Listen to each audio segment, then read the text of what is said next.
हड़प्पा एवं मोहनजोदड़ो के पुरातत्व खुदाई के प्रभारी कौन थे? हड़प्पा और मोहनजोदड़ो की जो खुदाई हो रही थी उसके सुपरवाइजर, उसके इंचार्ज सर जॉन मार्शल थे। और किस पशु की आकृति जो मुहर में मिली है, जिससे ज्ञात होता है कि सिंधु घाटी एवं मेसोपोटामिया की सभ्यताओं के मध्य व्यापारिक संबंध थे? तो उसमें आकृति थी बैल की, मुहर में बैल की आकृति थी। और सिंधु घाटी के लोग विश्वास करते थे, यानी धार्मिक विश्वास करते थे, और इसका सही आंसर है मातृशक्ति में। और कौन सी सिंधु स्थल समुद्र तट पर स्थित था? तो सुरकोटदा, लोथल और बालाकोट, ये सब समुद्र तट पे है। ये सब डॉकयार्ड है, गुजरात के पास है, गुजरात में ही है। और नेक्स्ट देखते हैं, सिंधु घाटी सभ्यता के बारे में कौन से कथन सही हैं? नगरों में नाली की सुदृढ़ व्यवस्था थी, व्यापार और वाणिज्य उन्नत दशा में थे, मातृ देवी की उपासना की जाती थी, लोग लोहे से परिचित थे। कौन से कथन असत्य हैं? तो लोग लोहे से परिचित थे, ये कथन असत्य हैं। बाकी नगरों में नालियों की सुदृढ़ व्यवस्था थी, व्यापार और वाणिज्य उन्नत था, काफी व्यापार और नगरीय सभ्यता थी ये, और मातृ देवी की उपासना होती थी। अभी हमने वो प्रश्न भी देखा है, लेकिन लोहे से परिचित नहीं थे। तो इसका गलत आंसर है, लोहे से परिचित नहीं थे। और सिंधु घाटी सभ्यता की सबसे उत्तरी सीमा जो जम्मू कश्मीर में थी, उसका नाम क्या है? वो है मांडा। और सिंधु घाटी सभ्यता की सबसे दक्षिणी सीमा दैमाबाद जो महाराष्ट्र में है। और सिंधु घाटी सभ्यता की सबसे पूर्वी सीमा आलमगीर पूर्व उत्तर प्रदेश में है। और सिंधु घाटी सभ्यता की सबसे पश्चिमी सीमा सुतका गेंडोर, ये बलूचिस्तान में है, अफगानिस्तान की तरफ है। तो ये है इनका एरिया। भारत में चांदी की उपलब्धता प्राचीनतम साक्ष्य कहां मिलते हैं?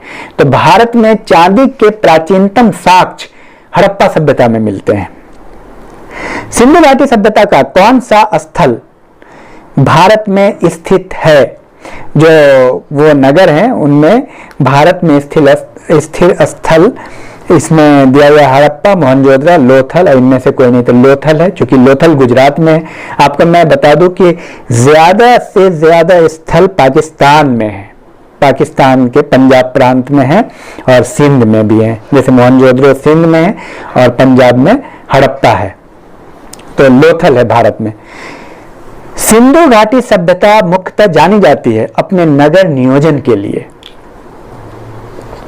और सैंडव सभ्यता के उत्खनन से प्राप्त मोहरों पर किस पशु का सर्वाधिक उत्कीर्णन हुआ है? तो पहले भी यह प्रश्न आया, बैल का, सर्वाधिक बैल मिले हैं।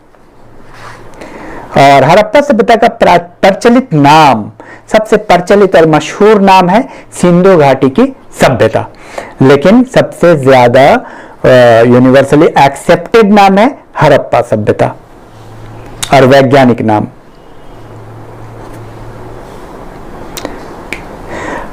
मोहनजोदड़ो को किस अन्य नाम से भी जाना जाता है? तो मोहनजोदड़ो को मृतकों का टीला,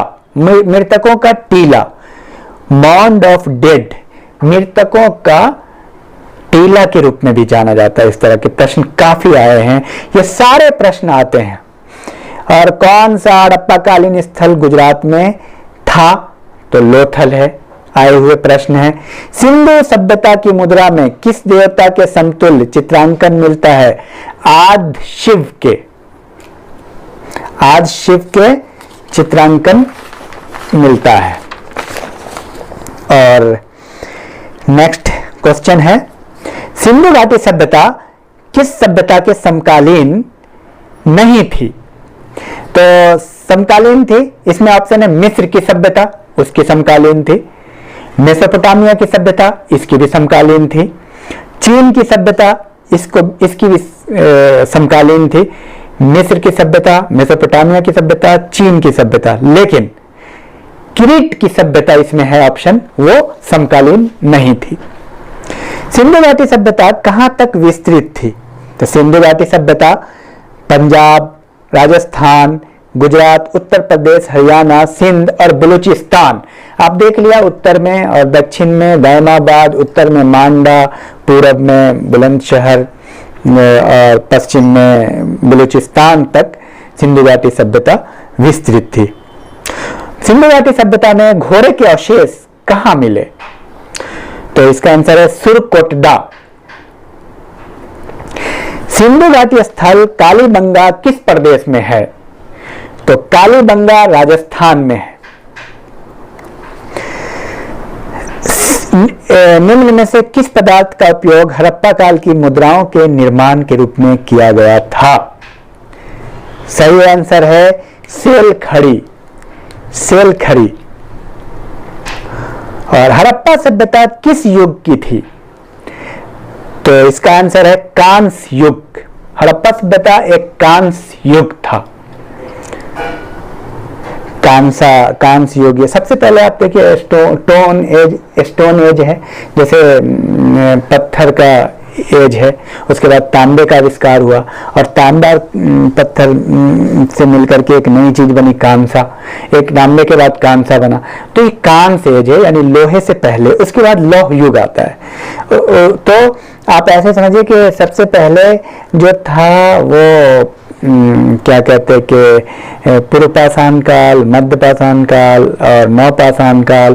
पाषाण का मतलब होता है पत्थर, तो ये सब पत्थर का एज है, पत्थर के हथियार थे इन सब में।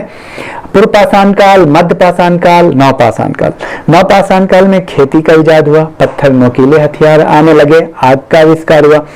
और नवपाषाण काल के बाद, पत्थर के बाद जब तांबे का आविष्कार हुआ तो ताम्र युग हुआ और तांबे के बाद हो गया कांस्य युग। तो ये हड़प्पा कांस्य युग है, लेकिन लौह युग नहीं। इसके बाद लोहे का आविष्कार होता है तो दुनिया में एक बड़ा परिवर्तन होता है और वो लौह युग आता है। तब वही आप देखिएगा बौद्ध धर्म, जैन धर्म का उद्भव होता है। वो सब लौह युग के परिणाम स्वरूप। और बड़े बड़े नगरों का उद्भव 16 महाजनपद बाद में आप देखेंगे। तो बहरहाल एक आपको आइडिया हो गया होगा हिस्ट्री के बारे में। सिंधु घाटी सभ्यता के लोगों का मुख्य व्यवसाय क्या था? व्यापार।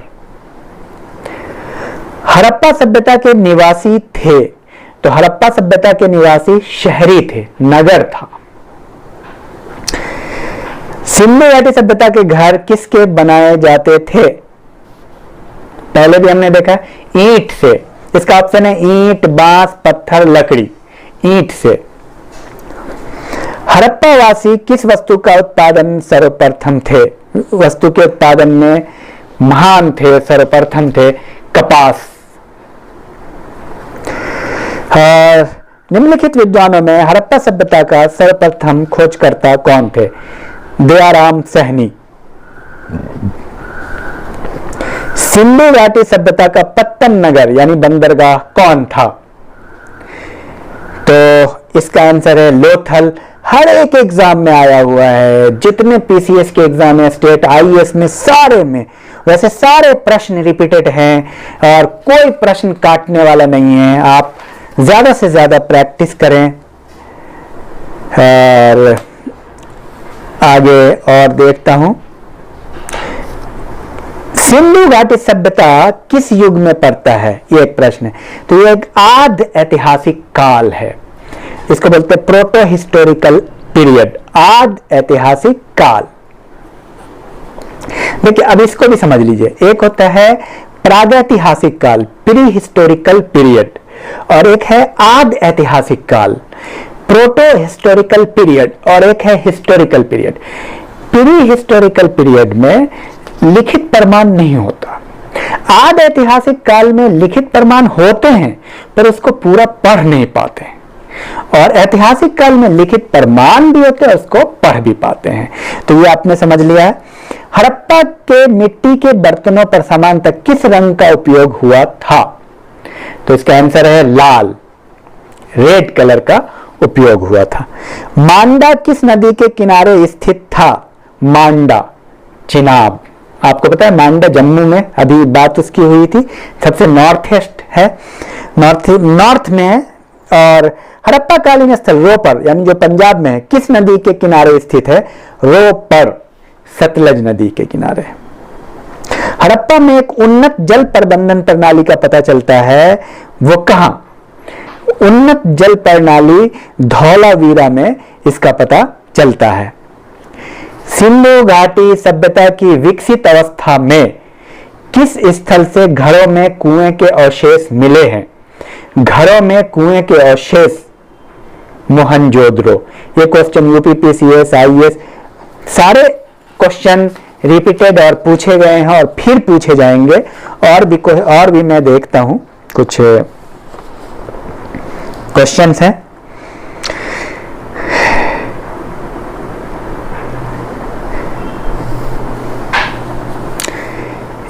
ऋग्वेद में हड़प्पा सभ्यता को हरिपुरिया कहा जाता है, ये थोड़ा आपको दिमाग में रहना चाहिए।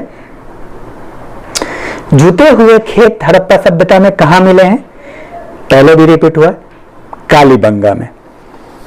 चावल के प्रथम साक्ष्य लोथल। और हड़प्पा संस्कृति की दो अवस्था में पाए जाने वाले जो शहर हैं, उस जो हड़प्पा पूर्व और हड़प्पा कालीन दोनों अवस्था में पाए जाते हैं, वो कौन है? वो है बनावली और कालीबंगा। बनावली और कालीबंगा हड़प्पा पूर्व और हड़प्पा कालीन अवस्था को इंगित करते हैं। सर्वप्रथम स्वास्तिक चिन्ह कहां से मिलते हैं? ये भी प्रश्न है। वो हड़प्पा काल से ही मिलते हैं, हड़प्पा सभ्यता से, और इससे सूर्योपासना का अनुमान लगाया जाता है। सिंधु सभ्यता की सबसे बड़ी इमारत क्या थी? मोहनजोदड़ो से प्राप्त अन्नागार। अन्नागार, मोहनजोदड़ो से प्राप्त अन्नागार। और स्वतंत्रता के पश्चात हड़प्पा सभ्यता से सबसे ज्यादा स्थल कहां हैं जो खोजे गए थे? वो खोजे गए थे गुजरात से। ये सब क्वेश्चन है, और दो चार क्वेश्चन देख लेता हूं कुछ अच्छे। हाँ, मनके बनाने के कारखाने कहां मिले हैं हड़प्पा सभ्यता से? तो ये मिले लोथल और चनहुद्रो से, मनके बनाने के कारखाने। युग्म समाधियां मिली है लोथल और कालीबंगा से।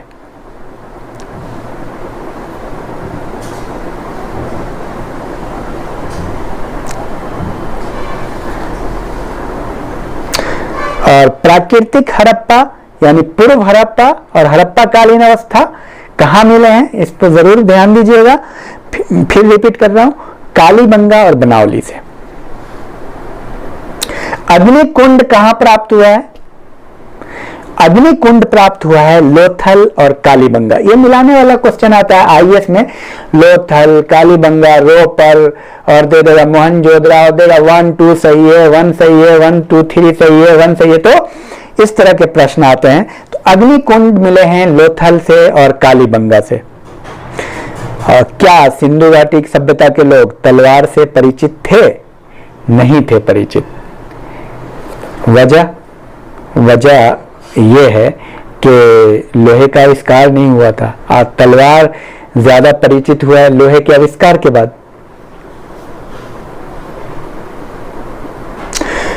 पैर में एक मुद्रा पे पैर में सांप को दबाए हुए गरुड़ का चित्रण कहां से मिलता है? गरुड़ का चित्रण हड़प्पा से मिलता है।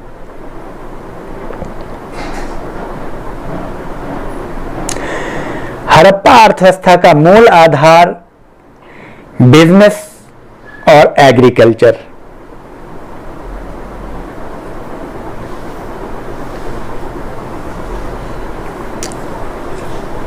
हड़प्पा में सर्वाधिक मोहरें कहां से मिली?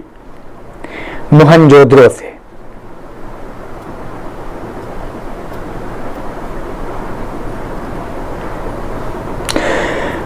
मोहनजोदड़ो में शवों को के साथ क्या किया जाता था?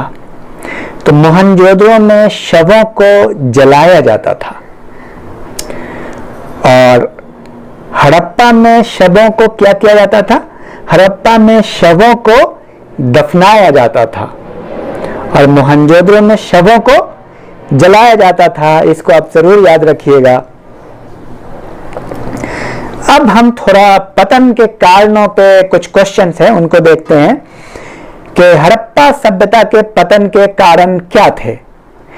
तो हड़प्पा सभ्यता के पतन के कारण बताते हैं बाहरा आक्रमण या आर्यों के आक्रमण के कारण। ये कौन बताते हैं? इसका सिलेक्शन करना है। ये बताते हैं गॉर्डन चाइल्ड और व्हीलर ने। जो विद्वान हैं गॉर्डन चाइल्ड, जो सबसे पॉपुलर है कि हड़प्पा सभ्यता में बाढ़ आ गई थी या बाहरा आक्रमण आ गया था, सॉरी आर्यों का आक्रमण आ गया था या बाहरा आक्रमण आ गया था, इसके लिए जिम्मेदार मानते हैं गॉर्डन चाइल्ड जैसे विद्वान कहते हैं और व्हीलर जैसे विद्वान कहते हैं। दूसरी विचार है कि बाढ़ के कारण हड़प्पा सभ्यता बर्बाद हुई, वो कौन कहते हैं? बाढ़ के कारण हड़प्पा सभ्यता का समाप्त हुआ है, वो कहते हैं जॉन मार्शल, मैके, एस.आर. राव। जॉन मार्शल, मैके और एस.आर. राव। और प्राकृतिक आपदा के कारण हड़प्पा सभ्यता समाप्त हुई, ये कौन कहते हैं? ये कहते हैं के.यू.आर. कैनेडी। के.यू.आर. कैनेडी।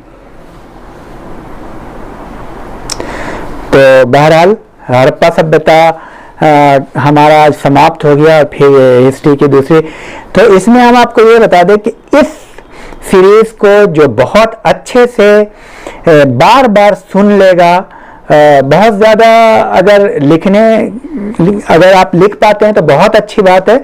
अगर आप सुन भी लेते हैं इसको 10 बार तो मैं समझता हूं कि आपको याद हो जाएगा और आपका कोई भी क्वेश्चन किसी भी एग्जाम में, इवन IAS, PCS से लेकर के group C, B.Ed, LT, TET, lecturer, किसी भी एग्जाम में आपका कोई भी प्रश्न छूटने की संभावना नहीं है। पूरी कोशिश की